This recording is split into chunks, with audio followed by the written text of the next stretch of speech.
c'est la rupture du jeûne qui constitue l'étape cruciale dans le processus qui peut avoir des effets, des effets négatifs sur le tube digestif. À la fin du jeûne, il faut s'hydrater.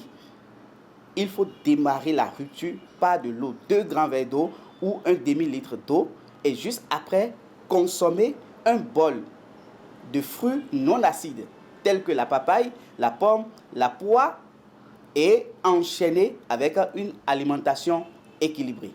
Un plat équilibré. Dans un plat équilibré, nous devons retrouver 50% de légumes. D'accord? De légumes. Pourquoi? Parce que l'organisme a besoin de beaucoup plus de fibres pour pouvoir assurer la digestion. Et donc, les fibres se retrouvent dans les légumes, dans les fruits et les légumes. Et ici, dans le cas du jeûne, ça doit être les légumes à eau, tels que le concombre, l'aubergine, le melon. Ces légumes à eau contiennent ce qu'on appelle les fibres solubles. Et le rôle des fibres solubles, c'est d'absorber le taux de sucre le long du tube digestif, ce qui va faire que au niveau du côlon, il n'y aura plus la présence d'un excès de sucre qui va entraîner la fermentation, qui va entraîner la production des gaz qui vont causer le ballonnement. Il faut privilégier des glucides moins complexes.